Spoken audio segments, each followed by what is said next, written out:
Hello use, welcome to motor man YouTube channel. நான் உங்கள் Mukesh. So இன்னைக்கு நம்ம எங்கே இருக்கோம்னு பார்த்தீங்கன்னா ராஜ்கமல் ஷோரூம் நந்தனமில் இருக்கும். ஸோ இவங்க பார்த்தீங்கன்னா Jawa, Yezdi and BSA 3 brand sale பண்ணுறாங்க. ஸோ இப்போ பிஎஸ்ஏல புதுசாக கோல்ட் ஸ்டார் 650 லான்ச் ஆயிருக்கு இல்லையா? ஸோ அதை பற்றி நம்ம ரிவ்யூ பண்ணலாம் வாங்க. ஸோ பிஎஸ்ஏ போகிறதுக்கு முன்னாடி ஜஸ்ட் ஒரு சின்னதாக அதை பற்றி லைட்டாக சொல்லிடுறேன், ரொம்ப பெருசாக இல்லை. ஸோ பிஎஸ்ஏ பார்த்தீங்கன்னா 1970 அவங்களோட கம்ப்ளீட் ப்ரொடக்ஷன் அண்ட் சேல்ஸை நிறுத்திட்டாங்க. ஏன்னா அமெரிக்காவில் அவங்க வந்து அந்த அளவுக்கு மூவ் ஆகலை. ஸோ ரொம்ப பல வருஷம் கழிச்சு மஹேந்திரா அண்ட் மஹேந்திரா மூலியமா ஒரு ரீபாண்ட் கொடுத்துருக்காங்க. அதாவது திருப்பி வந்திருக்காங்க. அந்த வந்த பைக் தான் பார்த்தீங்கன்னா பிஎஸ்ஏ கோல்ட் ஸ்டார் 650. ஸோ வாங்க பார்க்கலாம்.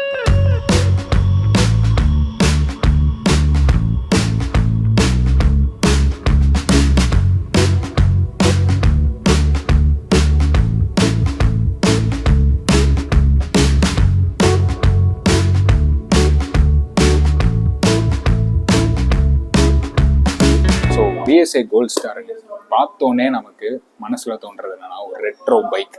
ஸோ ஒரு மாடர்ன் ஏஜில் இருக்கிற ஒரு ரெட்ரோ பைக் ஃபீல் கொடுக்கணுன்றதுக்காகவே இந்த மாதிரி பண்ணியிருக்காங்க. வண்டி பார்க்க ரெட்ரோ தான், பட் இதில் யூஸ் பண்ணியிருக்கிற ஃபங்க்ஷன்ஸ் எல்லாமே ஒரு மாடர்னைஸ்ட் ஃபங்க்ஷன்ஸ் தான் யூஸ் பண்ணியிருக்காங்க. ஸோ அது என்னென்னன்றதை நம்ம லைனாக பார்க்கலாம். ஃபர்ஸ்ட் இன்ஜின்லேருந்து ஆரம்பிக்கலாம் வாங்க. ஸோ இன்ஜின் பார்த்தீங்கன்னா பார்க்கறதுக்கு நமக்கு ரெட்ரோ மாதிரி தான் இருக்குது, பட் இதுலேயும் சில மாடர்னைஸ்ட் ஃபங்க்ஷன் யூஸ் பண்ணியிருக்காங்க. ஃபர்ஸ்ட் ரெட்ரோன்னு எப்படி நான் சொல்கிறேன்னா, கலர்ஸ் பார்த்தீங்கன்னா டியூவல் கலர்ஸ் கொடுத்துருக்காங்க. கீழே ஒயிட்டும் அண்ட் மேலே பிளாக்கும் கொடுத்துருக்காங்க. அண்ட் மாடர்னைஸ்டுன்னு வரப்போ பார்த்தீங்கன்னா இதில் லிக்விட் கூல்டு இன்ஜின் கொடுத்துருக்காங்க. ஸோ ரேடியேட்டர் அது எல்லாமே நமக்கு வந்துடுதுங்க. ஸோ இன்ஜினோட கம்ப்ளீட் ஸ்பெக் பார்த்தோன்னா இது ஒரு 651cc liquid cooled 4 valve single cylinder engine producing 45 bhp and 55 Nm of torque produce பண்ணுதுங்க.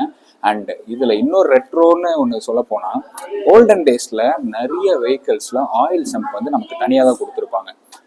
ஈவன் அது 350 இருக்கட்டும், 650 இருக்கட்டும், எவ்வளோ இருந்தாலும் ஆயில் சம்ப் நமக்கு தனியாக தான் கொடுத்துருப்பாங்க. ஸோ இது ஒரு 650cc இதுக்கும் அந்த ரெட்ரோ ஸ்டைல் யூஸ் பண்ணியிருக்காங்க. ஸோ ஆயில் சம்ப் தனியாக தான் நமக்கு வருது, மற்ற பைக்ஸ் மாதிரி இன்ஜினோட அட்டாச் ஆகி வரல. ஸோ திருப்பி இது கொண்டு வர்றது எனக்கு தெரிஞ்சு இது ஒரு நல்ல அப்டேட் தான். ஏன்னா 650cc சிட்டியில் போகிறப்போ நமக்கு பார்த்தீங்கன்னா நிறைய ஹீட் ப்ரொடியூஸ் பண்ண இன்ஜின் வந்து, ஸோ அது எல்லாமே இதில் வந்து கம்மியாகும். ஸோ இது ஒரு நல்ல அப்டேட் தான். ஸோ இதில் யூஸ் பண்ணியிருக்க ஃப்ரேம் பார்த்தீங்கன்னா கிரேடல் ஃப்ரேம் யூஸ் பண்ணியிருக்காங்க. அண்ட் டயர்ஸ்ன்னு வரப்போ பார்த்தீங்கன்னா, டயர்ஸ் அண்ட் ரிம்ஸ்ன்னு வரப்போ பார்த்தீங்கன்னா, ரிம்ஸ் வந்து ஃப்ரண்ட்டில் 18 இன்ச்சும் ரேரில் 17 இன்ச்சும் கொடுத்துருக்காங்க. அண்ட் டயர் ப்ரொஃபைல் பார்த்தீங்கன்னா ஃப்ரண்ட்டில் 100/90 அண்ட் ரேரில் பார்த்தீங்கன்னா 150/80 யூஸ் பண்ணியிருக்காங்க. அண்ட் இதில் யூஸ் பண்ணியிருக்கிறது பார்த்தீங்கன்னா ரிம்ஸ் ஸ்போக்ஸ் ரிம் தான் யூஸ் பண்ணியிருக்காங்க அண்ட் டியூப் டயர்ஸ் தான். அண்ட் டயர்ஸ்ன்னு வரப்போ தான் இதில் வந்து ஸ்பெஷலாக பிரெர்லி பிராண்ட் யூஸ் பண்ணியிருக்காங்க. உண்மையிலே கொஞ்சம் பெரிய பிராண்டு தான் டயர்ஸு. அண்ட் நமக்கு பிரேக்ஸ்ன்னு வரப்போ பார்த்தீங்கன்னா டியூவல் சேனல் ஏபிஎஸ் தான், பிரம்போ பிரேக்ஸ் தான் நமக்கு யூஸ் பண்ணியிருக்காங்க. நம்ம இப்போது வண்டியில் ரைடிங் போஸ்டர் பார்ப்போம். ஸோ வண்டியில் உட்காந்தோடனே நமக்கு பார்த்தீங்கன்னா ஒரு நல்ல ஒரு ரெட்ரோ ஃபீல் தான் தருது. ஸோ சீட்ஸும் பார்த்தீங்கன்னா அந்தளவுக்கு ஹார்டால கொஞ்சம் நல்லா தான் இருக்கும், குஷனிங்காக தான் இருக்குது. அண்ட் சஸ்பென்ஷன் வரப்போ பார்த்தீங்கன்னா ரேரில் 5 ஸ்டெப் அட்ஜஸ்டபிள் சஸ்பென்ஷன் கொடுத்துருக்காங்க. அண்ட் ஃப்ரண்ட்டில் டெலஸ்கோபிக் சஸ்பென்ஷன் கொடுத்துருக்காங்க. அண்ட் ஃப்ரண்ட்டில் ஸ்பீடாமீட்டர்ஸ் அந்த கான்சோல்ஸ் அதெல்லாம் பார்க்குறப்போ இங்கே வாங்க. ஸோ ஹேண்டில் பார்ஸ்ன்னு வரப்போ பார்த்தீங்கன்னா நமக்கு லெஃப்ட்டில் இங்கே high beam low beam switches கொடுத்துருக்காங்க. அண்ட் இங்கே இண்டிகேட்டர் சுவிச்சஸ் கொடுத்துருக்காங்க. அண்ட் இங்கே ஹாரன் சுவிச்சஸ் கொடுத்துருக்காங்க. அண்ட் நமக்கு இங்கே டிம் டிப் சுவிச்சஸ் இங்கே கொடுத்துருக்காங்க. ஸோ நமக்கு ரைட் ஹேண்ட் சைடில் பார்த்தீங்கன்னா இங்கே இன்ஜின் கில் சுவிட்ச் கொடுத்துருக்காங்க. அண்ட் இங்கே பார்த்தீங்கன்னா ஹசார்ட் சுவிட்ச் கொடுத்துருக்காங்க. அண்ட் இங்கே வந்து இன்ஜின் செல்ஃப் ஸ்டார்ட் சுவிட்ச் கொடுத்துருக்காங்க. அண்ட் இது பார்த்தீங்கன்னா இதுதான் நமக்கு இண்டிகேஷன், அதாவது நம்ம ஸ்பீடோமீட்டரில் வர ட்ரிப் ஏ ட்ரிப் பியோட இண்டிகேஷன் இங்கே கொடுத்துருக்காங்க. அண்டு நமக்கு இங்கே கேஜஸ்ன்னு பார்த்தீங்கன்னா 3மே ரெட்ரோ ஸ்டைலில் கொடுத்துருக்காங்க. ஒன்று பார்த்தீங்கன்னா ஸ்பீடோமீட்டர் அண்ட் இன்னொன்று பார்த்தீங்கன்னா டாக்கோமீட்டர். அண்ட் இதுதான் நமக்கு வந்து ஒரு indication, gear indication and engine இண்டிகேஷன்லாம் காட்டும். ஸோ இப்போ ஸ்டார்ட் பண்ணோன்னே நமக்கு பார்த்தீங்கன்னா இங்கே ஸ்பீடோமீட்டர் இங்கே காட்டுது. ஸோ அந்த ஸ்பீடோமீட்டர்லேயே பார்த்தீங்கன்னா இங்கே odometer, trip A, trip B and திருப்பி ஓடோமீட்டர். ஸோ 3 ஃபங்க்ஷன் தான். அண்ட் இங்கே பார்த்தீங்கன்னா ஃபியூவல் கேஜ் இங்கே காட்டுறாங்க. ஸோ இந்த இடத்துல நமக்கு gear indicator and side stand indicator and ABS இண்டிகேஷனும் இங்கே கொடுத்துருக்காங்க. ஸோ இது இங்கே ஓவராலாக பார்க்க ரெட்ரோ ஃபீல். இதுலேயும் ஒரு மாடர்னைஸ்ட் ஃபியூச்சர்னு பார்த்தீங்கன்னா இங்கே நமக்கு வந்து ஒரு யூஎஸ்பி சார்ஜர், ட்ராவல் சார்ஜர் மாதிரி கொடுத்துருக்காங்க. யூஎஸ்பி டைப் கொடுத்துருக்காங்க. அண்ட் இது வந்து டைப் சி. அண்ட் இன்னொன்று என்னென்னா இங்கே நமக்கு வந்து 12 volt சார்ஜிங் சாக்கெட்டும் கொடுத்துருக்காங்க. இப்போ காற்றடிக்கணும்னா அதுக்கு யூஸ் பண்ணிக்கலாம். ஸோ அந்த மாதிரி கொடுத்துருக்காங்க. இது ஜாவா ஸ்டைல்லேருந்தே வருதுன்னு சொல்கிறாங்க. ஸோ இங்கே ஒரு இது 12 volt சாக்கெட் கொடுத்துருக்காங்க. ஸோ நம்ம ஃப்ரண்ட் போஸ்டர்ல தான் வரும். ஃப்ரண்ட் போஸ்டர்ல பார்த்தீங்கன்னா நமக்கு ரவுண்ட் ஹாலோஜன் லைட் தான் கொடுத்துருக்காங்க. இப்போ வர எல்லா பிராண்ட்ஸுமே பார்த்தீங்கன்னா எல்இடியா மாத்திட்டாங்க. பட் இதில் இன்னும் ரெட்ரோ ஃபீல் மெயின்டைன் பண்ணுறதுக்காக ஹாலோஜன் லைட் கொடுத்துருக்காங்க. அண்ட் ரேர்ல பார்த்தீங்கன்னா நமக்கு டெயில் லைட் மட்டும் எல்இடி கொடுத்துருக்காங்க. அண்ட் இண்டிகேட்டர்ஸும் எல்இடி கொடுத்துருக்காங்க. அண்ட் பம்பர்ஸும் பார்த்தீங்கன்னா பம்பர்ஸ்னு சொல்லிட்டேன், மட்கார்ட்ஸ், காரை பற்றி பேசி அப்படி ஆயிடுச்சு. ஸோ மட்கார்ட்ஸ் பார்த்தீங்கன்னா ஒரு ரெட்ரோ டைப் மட்கார்ட் தான். நமக்கு வண்டி ஃப்ரண்ட்லேயே இருக்கட்டும், சைட்லேருந்து பார்க்குறப்பையும் நமக்கு ஒரு கம்ப்ளீட் ரெட்ரோ ஃபீல் வேணும் அப்படின்றதுக்காகவே இந்த மாதிரி டிசைனில் கொடுத்துருக்காங்க. இதோட கர்ப் வெயிட் பார்த்தீங்கன்னா 210 kgs அண்ட் சீட் ஹைட் பார்த்தீங்கன்னா ஒரு 785 mm அண்ட் கிரவுண்ட் கிளியரன்ஸ் வரப்போ பார்த்தீங்கன்னா இது 150 mm வருது. ஸோ வண்டி பற்றி நிறைய பேசிட்டோம். இப்போ நம்ம ஒரு டிரைவ் விளாக் பார்க்கலாம் வாங்க. பிஎஸ்ஐ கோல்ட் ஸ்டார் 650 ஒரு ரைடிங் ரிவ்யூ பண்ணுறோம். ஆக்சுவலாக வண்டி செம்ம ரெஸ்பான்சிவாக இருக்குங்க, ரொம்ப ரெஸ்பான்சிவாக இருக்குது. வண்டி ஓட்டுறதுக்கு சூப்பராக இருக்குது. ஆக்சுவலாக இந்த டயல்ஸ் பார்க்க சூப்பராக இருக்குங்க, ரெட்ரோ ஃபீல் பயங்கரமாக இருக்குது. நமக்கு இந்த கிளாசிக் ஓட்டி வண்டி வந்து கொஞ்சம் சின்னதாக தெரியுது, ஆனால் 650 cc வண்டியா ஏங்க செம்மையாக இருக்குங்க ஓட்டுறதுக்கு வண்டி. ஆனால் ரொம்ப ஸ்மூத்தாக இருக்குது, ரொம்ப கிரன்ச்சியாகவும் இல்லை, ரொம்ப இதுவாகவும் இல்லை, ரொம்ப ஸ்மூத்தாக இருக்குது வண்டி. டிராஃபிக்ஸில் ஓட்டவும் நல்லா கம்ஃபர்டபுளாக இருக்குது.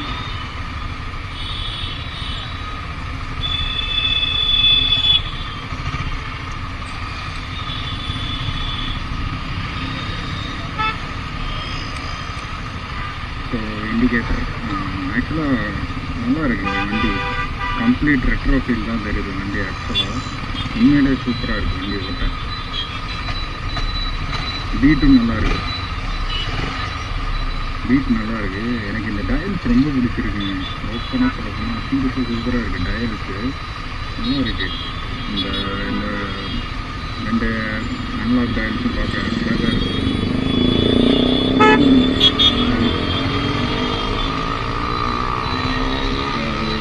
லெட்ஸி ஹவுட்டு இந்த திருப்பறதுக்கு ரொம்ப ஈஸியாக தான் இருக்குது, ரொம்ப கஷ்டம். பிக்சர்ஸில் செம்ம குவாலிட்டியாக இருக்குங்க, நிஜமால ப்ரீமியமாக இருக்குது பிக்சர்ஸ்.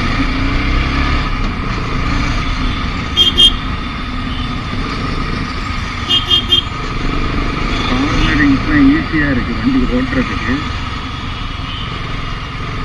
ஆக்சுவலாக ரொம்ப மெனக்கிட வேணாம், வண்டி இது பண்ண டில்ட் பண்ணலாம், ரொம்ப ஈஸியாக கார்னரிங் பண்ணிக்கலாம் வண்டியை. டிராஃபிக்ஸில் ஓட்டவும் ரொம்ப ஈஸியாக இருக்குது. 650 cc பைக்குக்கான ஹெவி வெயிட் இல்லை, 210 kg கர்ப் வெயிட்டு. பட் அந்தளவுக்கு உங்களுக்கு பெருசாக கஷ்டம் தெரியல, வண்டி ஈஸியாக தான் இருக்குது ஓட்டுறதுக்கு. டிராஃபிக்கில் நந்தனம் டிராஃபிக் பற்றி உங்களுக்கு சொல்லவே வேணாம் எப்படி இருக்குன்ட்டு.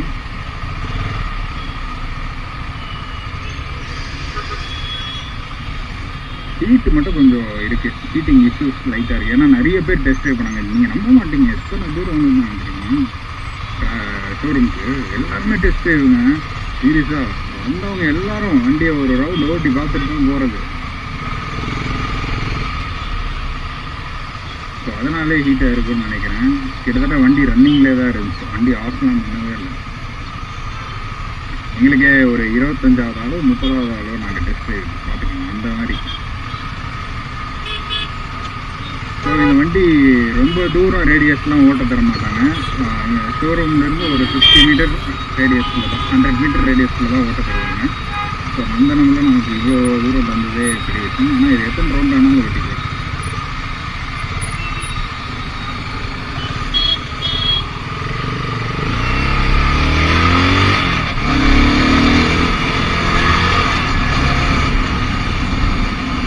சூப்பராக இருக்குது சீரியஸாக.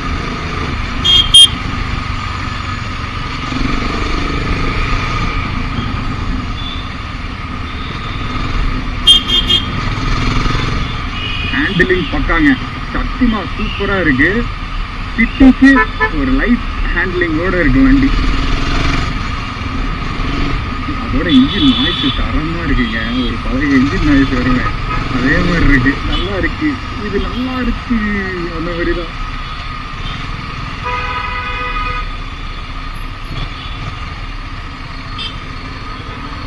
ஆக்சுவலாக உங்களுக்கு கியர் இண்டிகேட்டர் இல்லை இதில், இந்த வண்டியில் உங்களுக்கு வெறும் நியூட்ரல் இண்டிகேட்டர் மட்டும்தான் இருக்குது. இதில் கியர் இண்டிகேஷன்லாம் இல்லை. நியூட்ரல் இண்டிகேஷன் மட்டும்தான் உங்களுக்கு காட்டுறாங்க. அண்ட் இது அப்சைட் டவுன் அனலாக் போல இருக்குது. சார்ஜர் அடாப்டர் அதெல்லாம் ரொம்ப எஃபிஷியண்டான மாடர்ன்லேயும், ஐ மீன் ரெட்ரோலேயும் ஒரு மாடர்னைஸ்டு ஃபீச்சர்ஸ்னால் அது இதுதான். உங்களுக்கு எப்போவுமே ஒரு பவர் உங்களுக்கு எப்போவுமே இருக்கும். ஸோ 651cc லிக்விட் கூல்டு இன்ஜினோட ப்ரொடக்ஷன் பார்த்தீங்கன்னா ஒரு 45 bhp அண்ட் 55 Nm டார்க் இது. ஸோ உங்களுக்கு சிட்டியில் ஓட்டுறதுக்கு செம்மையாக இருக்குது. அண்ட் சீட் குஷனிங் சூப்பராக இருக்குது. ஒரு எப்போவுமே வண்டி ஒரு 650cc இருக்கிற அந்த வண்டியோட ரெஸ்பான்ஸ் எப்போவுமே இருக்குங்க. வண்டி ஒரு மாதிரி உருங்குது வண்டி.